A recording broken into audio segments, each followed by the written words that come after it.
So that is how we summarized what we have last week. So now coming to today's part. So after completing the preface which I had shared, and it was a homework for all of you to go through it and raise questions if any. So most of you have not raised any questions. So I am sure that you have understood the preface part completely. So as I said, Bhakti is devotion, Rasa is mellow or relationship, Amrita is the nectar or the eternal, and Sindhu is the ocean. So that is how it became nectar of devotion. Now coming to the introduction, which is the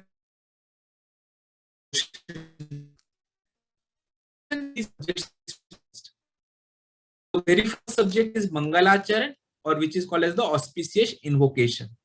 The second part is a brief description of what are the contents of this whole book, that is Bhakti Rasamrit Sindhu. And third part in this is the authoritative of pure devotional service. See, we are talking about devotional service, we are talking about a nectar of devotion. So devotion is something which we are trying to understand scientifically. And to understand anything properly, it's always better that we first of all take blessings. And that is why in our culture, it is always said that you should start everything with the Mangalacharana. That is, we should invoke the auspiciousness. So that is the first part of the introduction. The second part is what all is going to be covered in the book. So we'll be summarizing it now. And third part would be pure devotional service. See, the whole intention of this series, which we are taking on Saturday, Sunday, is to make us understand what is pure devotional service, so that we try to achieve that level. So all that is covered. So Mangalacharan means invoking auspiciousness. It has three objects why we do Mangalacharan. One, definitely to make the authors or to make the readers understand what is the objective of why the book is being given. Second is so that the author can give the obeisances. See, no one writes something all of a sudden. He gets some kind of an, what I'll say, intimation or inclination, some kind of someone who has made him go ahead and write something. So it is always better pay our obeisances, we pay our respects, we show our humility. So that is the second reason why Mangalacharan is done. And the third reason is even the reader should receive the blessings of Lord. See, the whole object why this book was written to make a scientific study of Bhakti. And who is going to be the object of our Bhakti? The object of our Bhakti is going to be Lord Shri Krishna, personality of God. So why we are invoking auspiciousness? So that even though we are reading the book, we should get the blessings of Krishna, that he gives us that knowledge, gives us that inclination that we read this book properly. So we as readers also require the blessings. For these three reasons, the Mangalacharan is done. The first verse of the Mangalacharan, if you see, it is Akhila Samrita Murti Prasrambra Ruchi Ruddhat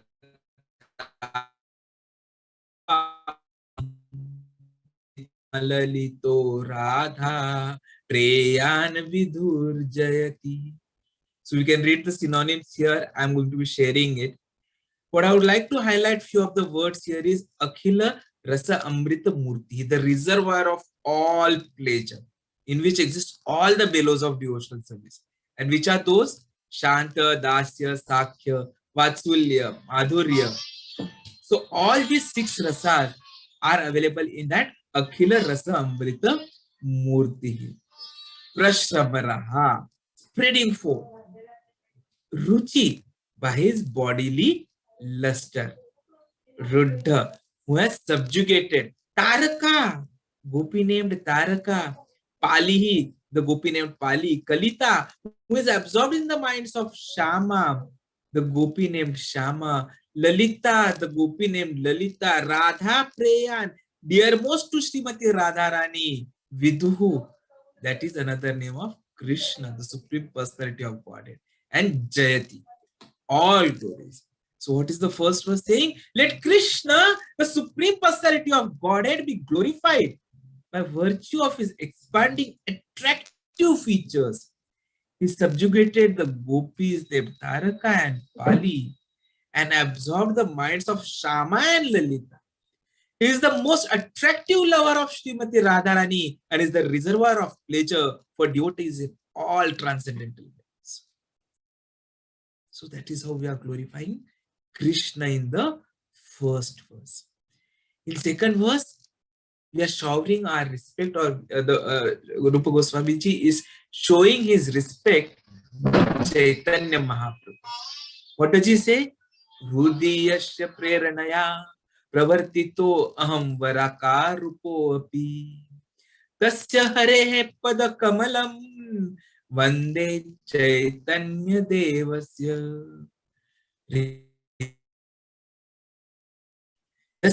Of whom? Supreme Personality of Godhead. Those pure devotees, intelligence with which to spread Krishna consciousness. Prernaya, by the inspiration. Pravartitaha, engaged. Aham, me, I. Varaka, insignificant and low. Rupa, Rupa Goswami. Api, although. Tasya, of him. Harehe, who is Lord Hari, the Supreme Personality of Godhead. Padakamalam, to the lotus feet. Vande, let me offer my prayers. Chaitanya Devasya, of Sri Chaitanya Mahaprabhu. So it means, although I am the lowest of men and have no knowledge, the inspiration to write transcendental literatures about devotional service has been mercifully bestowed upon me. Therefore, I am offering my obeisances at the lotus feet of Sri Chaitanya Mahaprabhu, the Supreme Personality of Godhead, who has given me the chance to write these books. So that is how now respect and obeisances are given to Chaitanya Mahaprabhu. And again, here two important aspects have come forth. One, what we understood in the preface part, that Rupa Goswami Ji has written these on instructions and inspirations by Chaitanya Mahaprabhu. And second, Chaitanya Mahaprabhu is none other than the Supreme Personality of Godhead. So these two aspects he has informed. And third aspect which comes out of it is how he is. He's saying he's the lowest of men and has no knowledge. But just because you have inspired me, O Prabhu, I'm trying to write something. So these three aspects come out of this second verse of the Mangalacharana. The third to fifth verses are basically obeisances to Sanatana Goswami and the Eternal Lord in the third verse. In the fourth verse, the devotees and acharyas are compared to sharks swimming in the ocean. Now, it's a very important analogy. Generally, we find that there are so many rivers. All the rivers, they start with some source in a mountain or somewhere. They flow over the land. And where do they go and meet ultimately? Maybe to sea, and that sea meets an ocean. So the ultimate destination for everyone is the ocean. And in the ocean, there are aquatics. So there could be some fish who are living only in, say, river water. So they don't understand that there are some other living beings. So there are aquatic lives which are available in ocean. And what are the ocean are more known for? The sharks. They are so strong that they are never caught by fishermen's net. So here the analogy is given that the devotees and the acharyas are like sharks who are swimming in ocean. Now this ocean is liberation. Basically the ocean is referring to the rivers are compared to the different paths by which one can achieve liberation. And this shark, the devotees, the acharyas, they are already living in devotion. They are already liberated. The moment they have taken up to devotional service, they are liberated, and so they are not at all worried about rivers. Let any path come. I don't want to traverse on any other path. I know that it's devotional service which there's nothing more than transcendental loving service to the Lord, and so I don't require any other river. I am in the ocean. Let there be attacks of Maya or anything. Let the net come. I'm not going to be caught in it. I am in transcendental loving service of Krishna. So all our acharyas, the great devotees, they have reached this stage. And so they are not worried about any other way or any other path, because they have found the ultimate and they have already been in this ocean. And that is why the fourth verse is comparing it to the star. And then the fifth verse, here Rupa Goswami ji is also talking about the logicians, the philosophers who come only for arguments. They're called as Mimanskas. So what does Rupa Goswami say? They are like volcanic eruptions. Now, even if a volcano erupts in ocean, what impact will it have? Absolutely nothing. It is already covered everywhere through water. There's so much of water. So even if lava comes, it immediately gets cooled off. It's not destroy anything because ocean is so large. Similarly, those in devotional service are already liberated. They are in loving service to Krishna. So even if someone comes and tries to disturb them with this logic, that logic, okay, no, there's only one God, no. Like today, in some state, and there he met someone from another faith, and he said that their God is the only God. A politician who has aspirations, so he did not fight. And that is where he made the mistake. Because Chaitanya Mahaprabhu tells us that if you are born in the land of Bharata, then it is your duty that you spread Krishna consciousness. That is our duty by birth, which we have to follow. Because Chaitanya Mahaprabhu has said, Jare dekho tare kaho Krishna Upadesh. So they don't get disturbed. So even if thousands of people come and say anything, the devotees of Krishna, they are not disturbed at all. While those with lesser faith, they get immediately disturbed and they declare, ye karenge, wo karenge, isse juda, usse juda. That proves how Sanatan Dharma, how Krishna is the ultimate source. And the moment we love his loving devotional service, we are not disturbed by any Mimanskas, any argumentative logicians. And this is what Rupa Goswami ji has written hundreds of years ago already. So that was the fifth verse. And in sixth verse, Rupa Goswami ji again shows his humility. He says very humbly that he is trying to spread Krishna consciousness, although he is unfit for this. Now, this is something which we need to learn. That should be the attitude of all preachers, of everyone who is coming in contact with Krishna consciousness. We have to follow the footsteps of Rupa Goswami. We should never think ourselves as preachers. No, that would be a big mistake. We should always consider that we are only an instrument to our Guru, to our Acharyas. And simply in following their footsteps, we are able to do something for the benefit of the suffering humanity. Because if we don't do something today, then Bhagavata has said how the period in Kali Yuga further is going to become more and more difficult. And to avoid that, to avoid those difficulties, Chaitanya Mahaprabhu has come.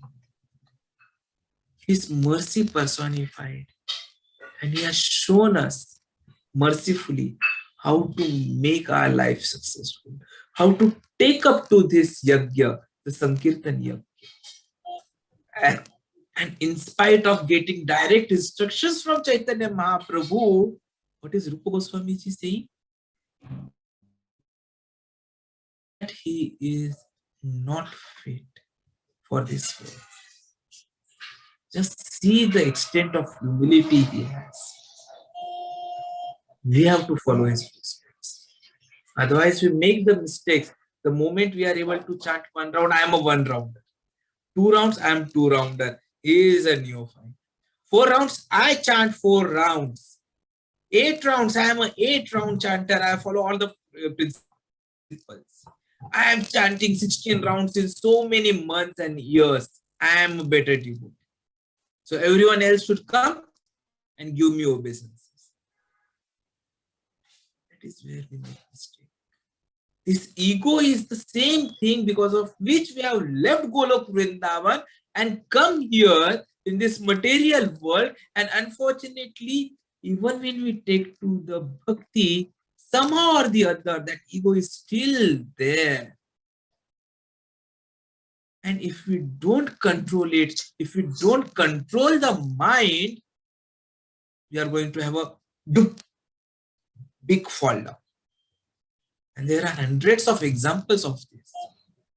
So humility is very, very important. Bhupendra Shah, very important to have humility.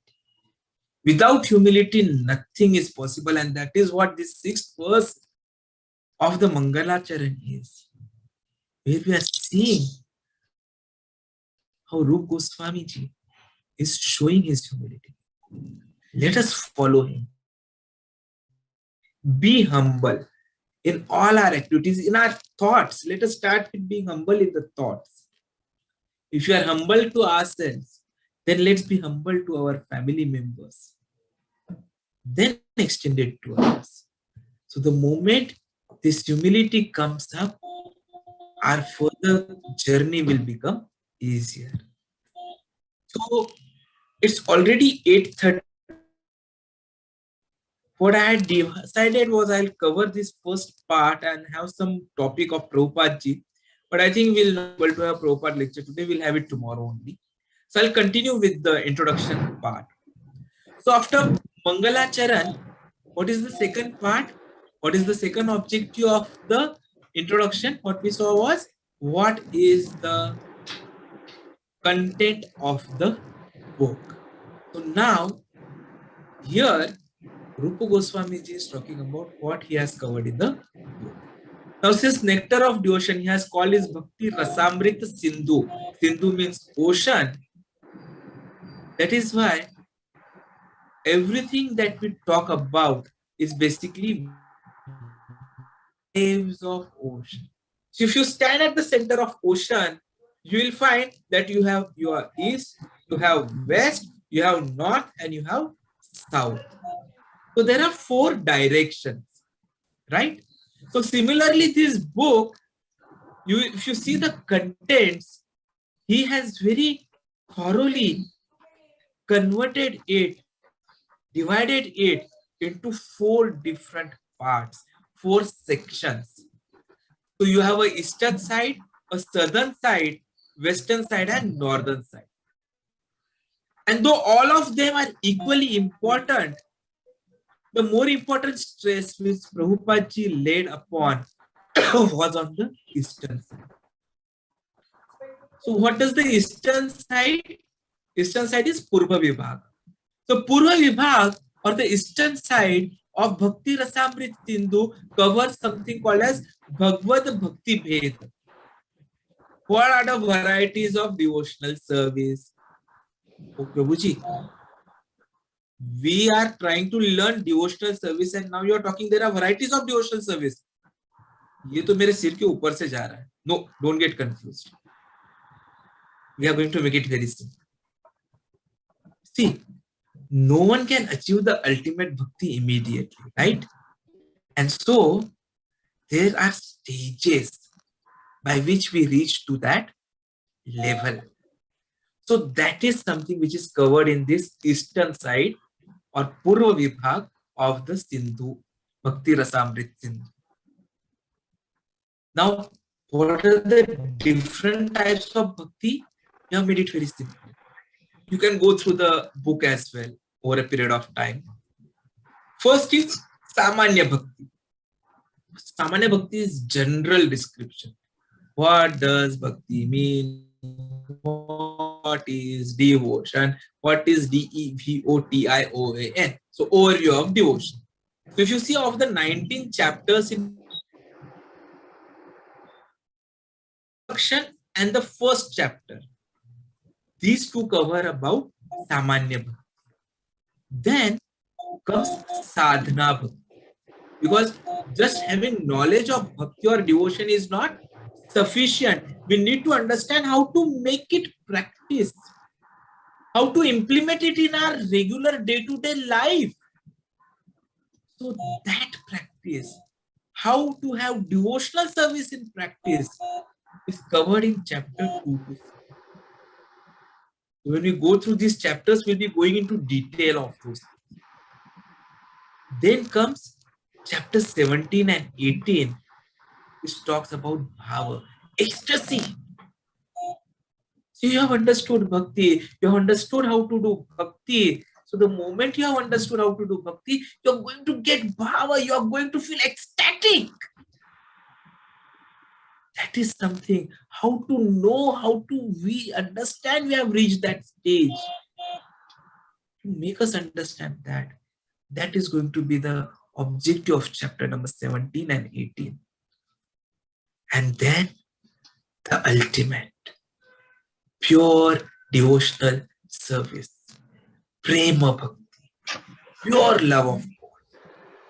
That is what Krishna wants. இங்க பொண்ணும் மாப்பிள்ளையும் போறாங்க வீட்டுக்கு, அவங்கள கொண்டு விட்டுரு. என்ன வருவாங்க அவங்க? என்ன talking at the back. நீ அந்த பிள்ளைங்களை கொடுத்து டிஃபனை கொண்டு என் ரூம்ல வச்சது. என்ன நான் மேல That is the objective of the whole system, the whole study of whole bhakti. How do we reach the stage of understanding love for Krishna? How do we get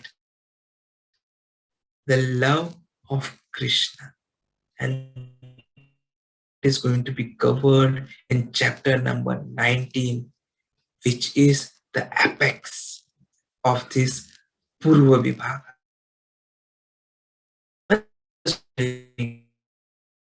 Enough to understand about devotional service.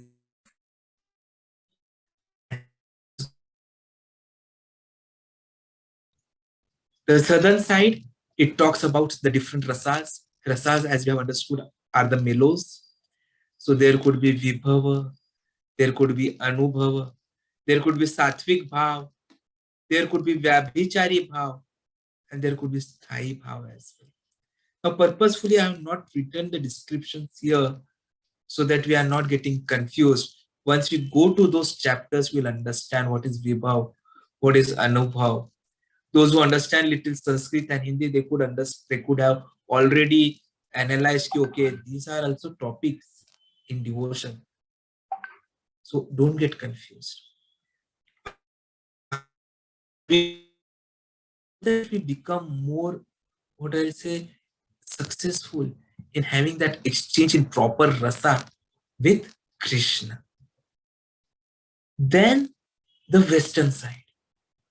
Now rasas are different. There are primary rasas as well as there are secondary rasas. So western side, or the Paschim Vibhag of the book, talks about these 5 principal rasas. Neutrality, not being affected. Servitude, serving Krishna. Friendship.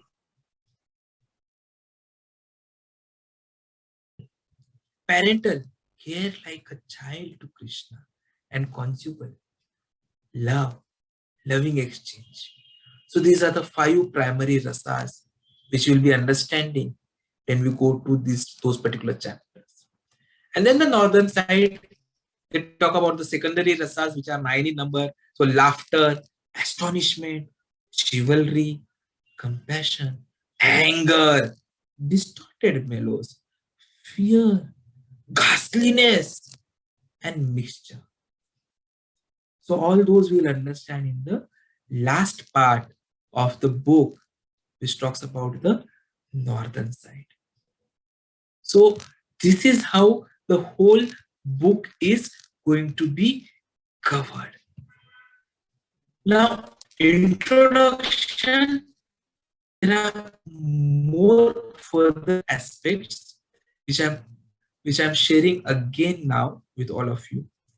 The objective is that we have to be careful. We have to understand what we are talking about.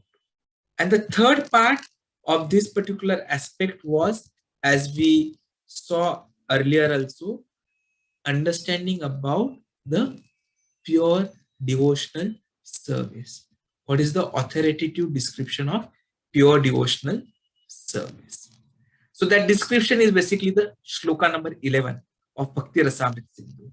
Anya Bilashita Shunyam Jnana karma dhyana anukullena Krishna anushilanam bhaktir uttama. So basically this is a shloka. What I have done is I have just made it in a presentation format. Now it's a humble request from my side to all of you that you please memorize this shloka. It's going to be very important for all of us.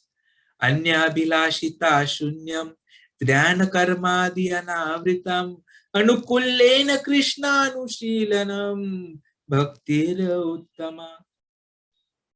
If possible, all of you unmute and speak with me.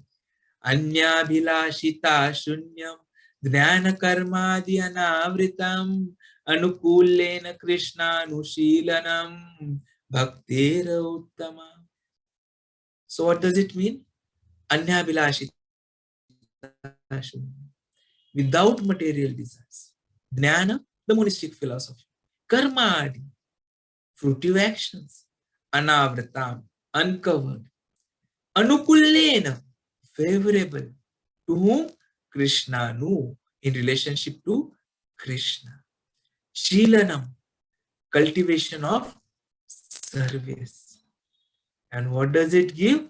Bhakti Uttama, first class devotional service. So that is what is the definition.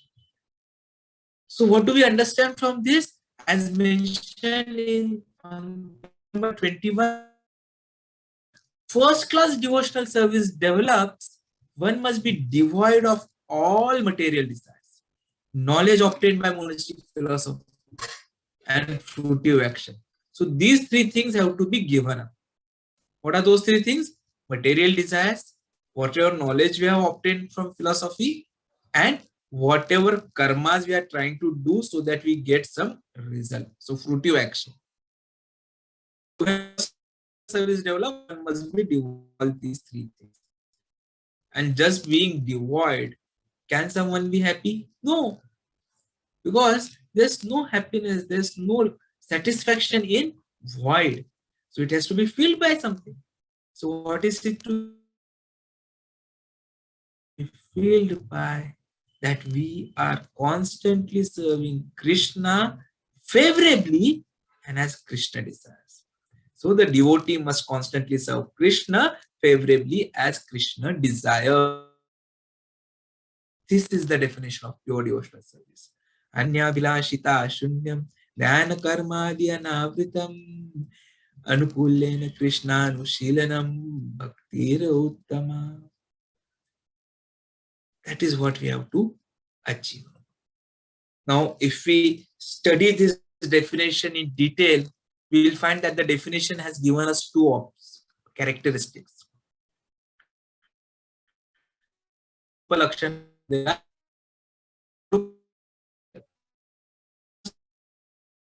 It's okay, but essentially can be so which are must.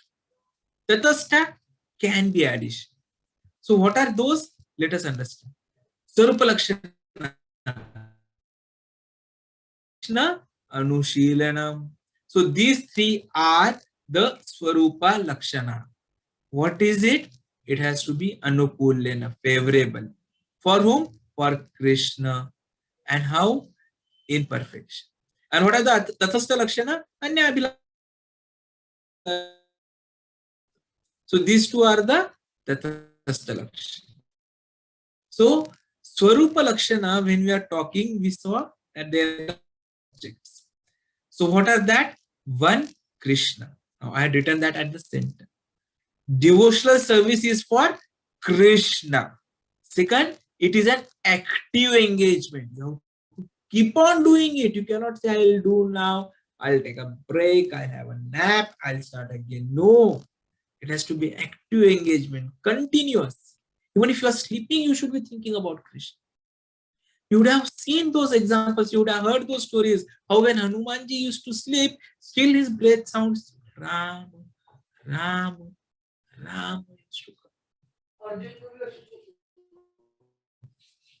In fact, I have been one of the volunteers at the Barsana Eye Camp, which is conducted by ISKCON devotees in Barstana, which is the birthplace of Radharani, where they do free cataract surgeries, and now also dental camps have been started for the residents of Braja. So in my first, when I had gone there as a volunteer, as a doctor, my duty was at night shift. I was to be the RMO for the ward. People, even while sleeping, continuously, Radhe, Radhe, Radhe, Radhe. It was an active engagement. And not only that, when after the operation, the eyes, the bandage is opened, they wanted to see the photo of Radharani. Nothing else. They didn't want to see their near and dear ones. No. See Radharani. How she looks. Favorable. Something which we need to learn from the Brajavasis. Actual Swarupa Lakshana. So 3 characteristics. It has to be for Krishna, it has to be active engagement, it has to be with stable intent. It should not be business. Oh Lord, I'm giving this. It has to be Krishna, as per Krishna. And the part of democracy, I'm talking about Krishnacracy. All your activities have to be for Krishna, to be as expected by Krishna, desired by Krishna, have to be done fully by you, who are partners of Krishna. So that is about Swarupa Lakshana. Since we are already at 8:45, there are many important other aspects which need to be covered. So we'll continue about Swarupa Lakshana tomorrow. Yes, few important aspects we'll cover right now, like Krishna. So here, what Krishna means is not only Lord Krishna, but also his expansions. So Prabhupada ji has clearly mentioned this on page number 23. Krishna includes expansion,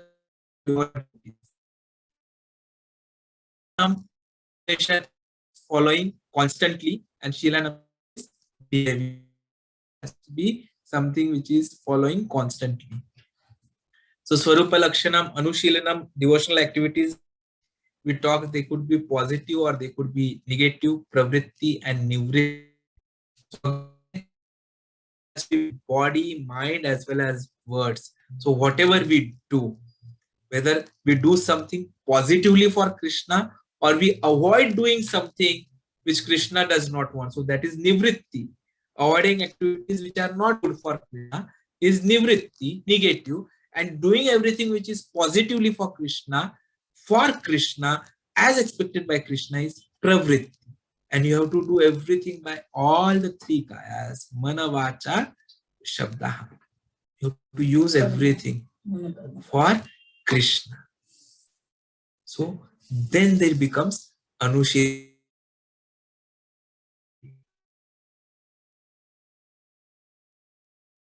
Not constantly engaged in the cultivation of devotional service, it cannot be called Uttama Bhakti. It is not pure devotional service. See, it is so important that we have to be trying to cultivate the devotional service. We cannot have a stop at any moment. It is a continuous process of cultivation. Just like a farmer is cultivating the agricultural field season after season, we have to keep on cultivating on our Atma so that we have a complete Chetodarpan Marjanam and we become pure devotional service. And it can start with simply visit temple. Just come to temple and by seeing the deity may tell, it will inspire the person to give some donation in the box so that the deity is pleased. Or he may get the inspiration to sing some bhajan to please deity. But after doing going out, he does everything else. That is not pure devotional service. It has to be systemic cultivation, continuous. The particular word used by Srila Rupa Goswami is cultivation by following the predecessor acharyas, teachers. Very important. 21st page, Prabhupada is talking about this. As soon as we say cultivation, we must refer to activity. Without activity, consciousness alone cannot help us. We have to be actively engaged. So actively engaged in Shravanam, Kirtanam. So even those things are going to be coming subsequently. How to keep ourselves actively engaged. The word Anu suggests that one should engage himself without any intent. Again, it has to be 100% and always. There must not be interruption in progress. Prabhupada ji has written this sentence in Back to Godhead magazine, which he published in 1960, volume 2. That is again the importance of Anushila. So we will stop here, continue further